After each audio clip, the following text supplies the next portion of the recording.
Bueno, ellos decían que eso era un proyecto de rehabilitación a las personas que no simpatizaban con el régimen y que también ahí habían otras personas que estaban consideradas lacra social. Las unidades militares de ayuda a la producción, UNMAP, fueron campos de trabajo forzados que hubo en Cuba entre 1965 y 1968.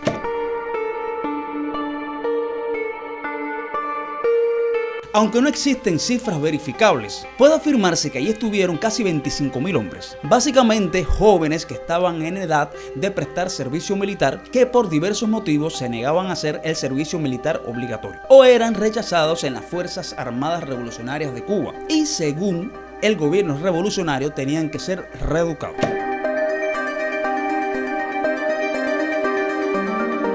Las unidades militares de ayuda a la producción, nombre dado por Fidel Castro, quedaron bajo la dirección del comandante Ernesto Casillas, jefe militar de la provincia de Camagüey y miembro del Comité Central del Partido Comunista de Cuba, y también del comandante Reinaldo Mora. El entonces ministro de las Fuerzas Armadas, Raúl Castro, declaró en abril de 1966 estas palabras: en el primer grupo de compañeros que han ido a formar parte del UNMAP se incluyeron algunos jóvenes que no habían tenido la mejor conducta ante la vida, jóvenes que por mala formación e influencia del medio habían tomado una senda equivocada ante la sociedad y han sido incorporados con el fin de ayudarlos para que puedan encontrar un camino acertado que les permita incorporarse a la sociedad plenamente. Muchos de los reclusos eran hombres homosexuales. Se dice que hubo un comportamiento agresivo, un comportamiento represivo contra los homosexuales. Te debo explicar de dónde nace eso.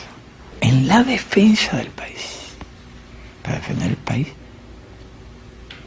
en un momento dado, fue tal el volumen de la fuerza que necesitaban, cientos de miles de hombres. Pero tú que nuestro adversario era nada más y nada menos que Estados Unidos. Eso ya afortunadamente se había hecho la campaña contra el analfabetismo. Se continuaron los planes de seguimiento. Había escuelas en todas partes. Y en un momento en ese sentido había 42.000 soldados soviéticos. Cuando ellos tenían 42.000 soldados soviéticos, nosotros teníamos 300.000 hombres sobre las armas. Y en aquellos tiempos, mujeres, ni pensar en que fuera. Hizo una unidad de mujeres en la sierra. Demostramos que las mujeres podían ser tan buenos soldados como los hombres, para citarte un ejemplo. Eso me costó luchar contra el machismo. Y al triunfo de la revolución, esta etapa de que te estamos hablando, era el elemento machismo que estaba muy presente. Y ideas generalizadas prácticamente relacionadas con la presencia de los homosexuales en las unidades militares. Era un aspecto del machismo. Era una cultura que pasaba igual que con las mujeres, porque un machismo fue heredado. Y lo sabemos muy bien cómo se heredó todo eso y fue cultivado en la sociedad capitalista. Es una herencia que nosotros éramos bastante ignorantes. Yo ahora no voy a defenderme de cosas de esas. La parte de responsabilidad que me corresponda, la asumo. Ahora, no tenía, ciertamente, comprendía, yo tenía otros conceptos con relación a ese problema. Con el transcurso de los años, una población mucho más culta, más preparada. Testigos de Jehová, adventistas del séptimo día, sacerdotes católicos y ministros protestantes, intelectuales, también agricultores que se resistieron a la colectivización, así como cualquier otra persona considerada antisocial o contrarrevolucionaria. Decía Unidad Militar 2269. Y entonces tenía una pancarta enorme, un cartelón que decía: el trabajo os hará hombre. una frase de Lenin. Un informe de los derechos humanos de 1967 de la Organización de Estados Americanos constató que más de 30.000 internos fueron obligados a trabajar de forma gratuita en granjas estatales de 10 a 12 horas, de sol a sol, los 7 días de la semana. Estamos en la cola a la entrada del restaurante cuando llegó una perseguidora de la seguridad del Estado y nos obligó a montar en el carro. Fuimos a enseñarles la identificación nuestra y dijeron que eso no importaba, que teníamos que acompañarlos.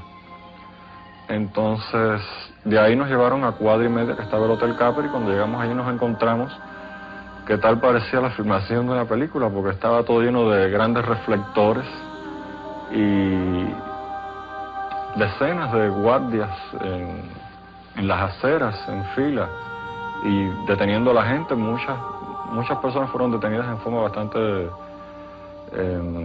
violenta, ¿no? Con llaves y con golpes a los que se resistían. Muchas otras gente corrieron y pudieron escapar.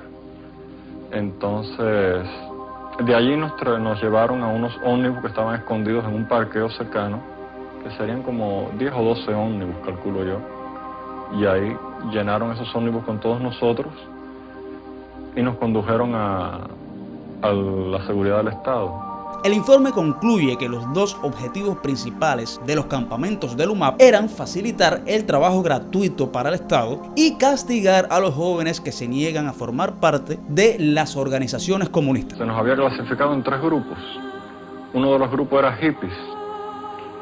Es decir, en este grupo caían los jóvenes que pertenecían que se organizaban porque les gustaba la música pop o los Beatles y hacían fiestas o lo que hace cualquier joven, ¿no?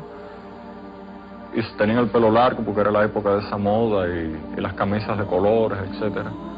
Entonces estos eran calificados de hippies. Otros de homosexuales. Entonces los que no podían ser clasificados en ninguno de estos dos grupos porque no tenían nada de cómo clasificarlo, inventaron un término denominado conducta impropia. O sea, una cosa indefinida que ahí podía caer cualquiera. Entonces ellos decían que la finalidad de eso era que uno se volviese comunista, por eso que teníamos un adoctrinamiento político diario. Presentarse un cierto fenomenito extraño entre el grupo de jovenzuelos y algunos no tan jovenzuelos que le dieron por comenzar a hacer pública ostentación de sus desvergüenzas. Aquí, por ejemplo, le dio por empezar a vivir de una manera extravagante, reunirse en determinadas calles de la ciudad,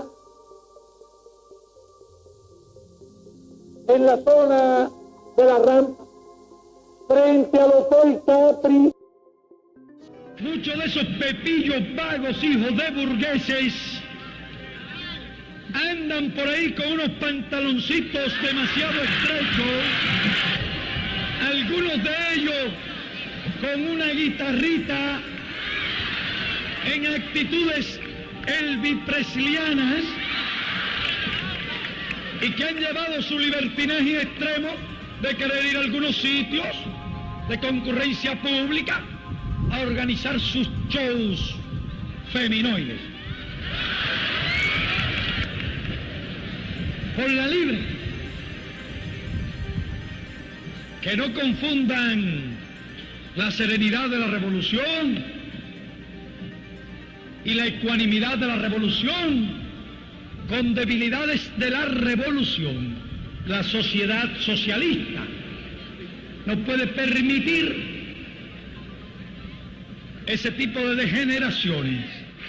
El gobierno cubano sostuvo siempre que los UMAP no eran campos de trabajo, sino parte del servicio militar. Y hasta aquí el video del día de hoy. Si te gustó, hazle clic en el botón me gusta, suscríbete si no lo has hecho y activa esa poderosa campana de notificación para que YouTube te avise de todo el contenido que voy subiendo. Dime qué tú crees de este tema que les traje hoy, la UMAP.